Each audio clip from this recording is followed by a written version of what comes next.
የህይወቱን ግማሽ በእስርና በእንግልት አሳልፏል። እውነት ሰው እድሜው 70 ዓመት ከሆነ ግማሽ ዓመቱን ከታሰረ ከባድ ነው አይደል? 35 ዓመት 30 ዓመት ሰምቲንግ እየታሰርክ ስቃይ ያየ በከፍተኛ ዲግሪ ሴንቲግሬድ ሙቀት ውስጥ እስር ቤት ውስጥ እየተቀቀል ከ5 ዓመት 6 7 ዓመት 25 ዓመት አይከብድም? ከዛም ህይወት ውስጥ ደግሞ ቻሌንጅን አልፎ ለብዙዎች ኢትዮጵያ በሰብአዊ መብት ጉዳይ በካናዳ በሀገረ ካናዳ ሲሟገት ለብዙዎች ኢትዮጵያ ህይወት ሲሆን ከእግዚአብሔር ቀጥሎ ከአላህ ቀጥሎ ሙስሊም ወንድማችን ነው። በኦርቶዶክስ ሀገር ናት፣ ሙስሊም ሀገር ናት። በዚህ ፕሮግራም ላይ ታድሟል። ገጣሚና የሰብአዊ መብት ተሟጋች አሊ ሰይድ የህይወት ተሞክሮና ከህይወት ተሞክሮ እንደው ብዙ ቢያወራ ደስ ይለኛል።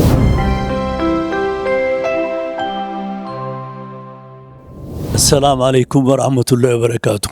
መልሱልኛ ወአለይኩም ሰላም ወራህመቱላሂ ወበረካቱ ይባላል። ኢትዮጵያ የነ ሀጂ ክንዴ የነ ቄስ አህመድ ሀገር ናት።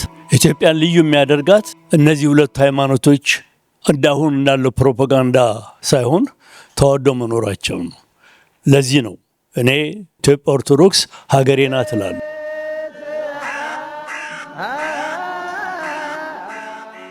ምክንያቱም የቄስ ትምህርት ቤት ተምሬ ዳዊት ደግሜ ግዕዝን በመጠኑ ትንሽ ጨለፍ አድርጌ ያደግኩ ልጅ ነኝና ቤተሰቦቼን በጣም አመሰግናቸዋለሁ። ኩሩ ሙስሊም ነኝ። ቲጂን ወደዚህ ስትጋብዘኝ ለቲጂ በጣም ደስ አለኝ። እንዴት አገኛት ብላችሁ አትጠይቁ? አንድ ቀን አንድ ድምፅ ሰማለሁ። ይሄ ድምፅ የኢትዮጵያዊ የቤተሰብ ድምፅ ነው። ካምቦዲያ መንገድ ላይ ወድቀው ያሉ ኢትዮጵያኖች ናቸው። ለካ ቀደም ብላ ቲጂ እነዚህን ሰዎች እንዴት አቋራጭ አግኝተው ስሟ በጣም ስለታወቀ ደግነቷን አይተው ደውለውላታል። በጣም የማከብረው የወንጌላዊት ቤተክርስቲያን ፓስተር መልክ የሚባል ወዳጄ እሱ ደግሞ ተደውሎለት ሹክ ብሎ አሊም ይባላል የስደተኞች አባት፣ ስለዚህ እሱ ጋር ብትደውልለት ብሎት ነግሮታል። መጀመሪያ ቲጂ አግኝታቸዋለች እና አንድ ድምፅ ሰማው። ሃሎ፣ አቤት፣ ማን ልበል? አሊ ነኝ። እንዳዘጋው እባክን ወንድሜ እንዳዘጋው ያለነው ካምቦዲያ እንዲህ ነው ብሎ አሳዛኙን ታሪክ ነገረኝ። ትንሽ እንደቆየው እንደው እኔም ቢሆንልኝ ብዬ ደፈር ብዬ ደወልኩ። እቺ ደግሴ በጣም በሚገርም ሁኔታ ወንድሜ አግኝቻቸዋለሁ፣ ስፖንሰሩን መፈለግ በአንተ በኩል ይለቅ፣ በሌላ ህይወታቸው ላይ ምንም ሳንቲም እንዳታወጣ ብላ አሳረፈችኝ። እና ብዙ ጊዜ በስደት ዓለም ውስጥ እንደዚህ ስለ ገንዘቡ አትጨነቅ የሚለኝ ሰው አጋጥሞኝ አያውቅም። ባይሆን ቃም አድርጎለት የሚሰጥ ነው የማውቀው። እና እቺ ግን ካላት ነው የምትሰጠው። እና በጣም ተገርሜ አከበርኳት። እና ከዛን ጊዜ ጀምሮ የምታደርገውን ስራ ደግፋለሁ። ይሄ በጣም የተቀደሰ ድርጅት ነው። እና በእስልምና ሃይማኖት ምን ይላል? ሰው ተቸግሮ ስታገኝ፣ ተበድሎ ስታገኘው የምትችል ከሆነ በእጅህ በአካልህ ተከላከልለት። ካልቻልክ ካቃተህ ጩህለት። ይሄ መሆን ካቃተ በጸሎት እርዳው ይላል። እኔ በራበኝና በቸገረኝ ሰዓት ሰዎች ሲረዱኝ እንጂ ካለፈልኝ በኋላ ከጠገብኩ በኋላ የሚያመጡኝ ሰዎች ከራቡ የበለጠ የሚጎዱ ናቸው የሚሆኑት። እሱን አይደለም ማየት እንፈልገው። የተለያየ ችግሮች ያጋጠሙን ጊዜ አለ። እነዚህን ሁሉ ያለው ግን ሴቶች የጀመሩት ነገር ወንዶች ቅር የማይላችሁ እርግጠኛ ነኝ። ምክንያቱም እናቶቻችሁን ትወዳላችሁ። ሴቶች የጀመሩት ነገር አይሳካም ማለት አይቻልም። ለዚህ ነው ብዙ ጊዜ ፀሐይን በሴት ነው መሰላት። ሴቶችን በፀሐይ መመስለው ለዚህ ነው። ሶማሊያ እስር ቤት በነበርኩበት ጊዜ ከ6 ሜትር ከመሬት 6 ሜትር ርቀት በላይ አንድ ቀዳዳ አለ። አንድ ፊት ወደ 3 ፊት የሚሆን ቀዳዳ ነው። በጣም ርቀት ነው ያለው እና የህንድ ውቅያኖስ ጩኸቱ ይሰማል። ግን ፀሐይ ትመጣለች ማታ ማታ። ከፊት ለፊት ላያት አይችልም፣ ስትገባ ነው ማየት። አልዬ እንደምን አልሐምዱሊላህ ረብል ዓለሚን ደህና ነኝ እላታለሁ። እንደ ሰው ነው ማወራት። አይዞ ነገም ጥሩ ቀን አለ ስል እሺ እናትዬ ነው ብለው ሂጂ ተሰናምታ ትሄዳለች። ነገ መኖሬን የማውቀው ፀሐይን አይቼ ነው።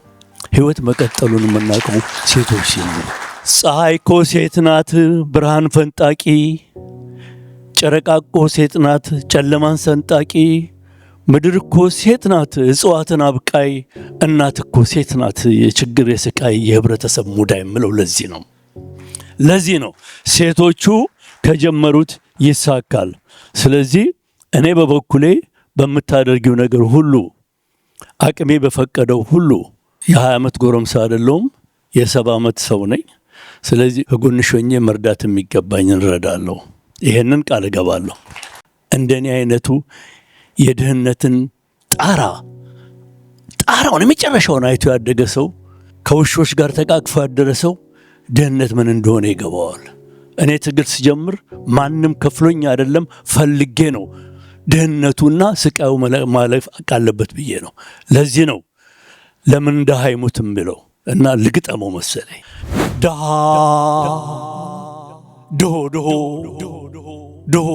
ድሃ የሚል ሰው የለ የሚቀምሰው ውሃ የእጁና የእግሩን ጣት ቡዣሌ ቦድሶት በጢስ ተሰናብቶ ማየቱ ተስኖት አሁን ምን ይባላል በቁመናው አልቆ በድጋሚ ሲሞት። እባክህ ፈጣሪ እባክህ ያ ረቢ ልጠይቅህ እንዴ የአካሌ ስጋዬ ነህና የነፍስ ግንዴ። መሞትና መኖር ተፈጥሮ ቢሆንም በቁመናው አልቆ በድጋሚ ሲሞት አያሳዝንም? ለቁርስ የብርድ ጥርስ ምሳ ድብን ያለ ፀሐይ መክሰሱን በእከክ ለራት በልቶት ተባይ አልሐምዱሊላህ ይላል አንተን ፈጣሪን አንጋጦ ወደ ላይ። ከአንዱ ቤት እንጀራዋን ጋግራ ጉሊት ተቀምጣ ሽንኩርቷን ቸርችራ ጠጇንም ጠማምቃ ቃቷን አውጥታ በኖር ሸቅላ ለምን ድሃ ትሙት በግፍ ተንጠልጥላ በረሃብ ተቃጥላ። አዎ ይዞ ስላደገ አበሹን በጥጦ ውሎ ስላደረ በትንሽ ጭብጦ በየሰደቃው ላይ አላም በተስካሩ ስጋ የነካውን ትሪ ስለላሰ ግፍ በዛብኝ ብሎ ጮኸ ባለቀሰ። ለምን ይሙት ድሃ ጠዋትና ማታ እየተጠበሰ። እርቃኗን ቁማ ራቆቷን ቁማ ልጇን ባስተማረች ሀሁ ባስቆጠረች። ለምን ድሃ ትሞት እየተረገጠች።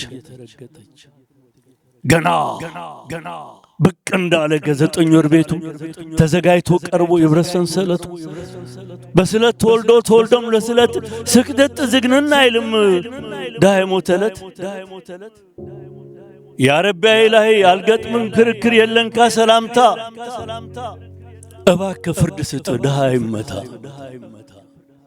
መኖርና መሞት ተፈጥሮ ቢሆንም በቁመናው አልቆ በድጋሚ ሲሞት አያሳዝንም? ድሃ ድሃ የሚጠጣው የለ የሚልሰው የለ። ግና ወደ ውጭ ትቶ ውስጡ የጮኸለት እናንተን አያርገኝ ቀንና ሰዓቱ ተገጣጥሞ ሲገኝ ድሃ ለምን ይሞት ድሃ። በጣም አመሰግናለሁ።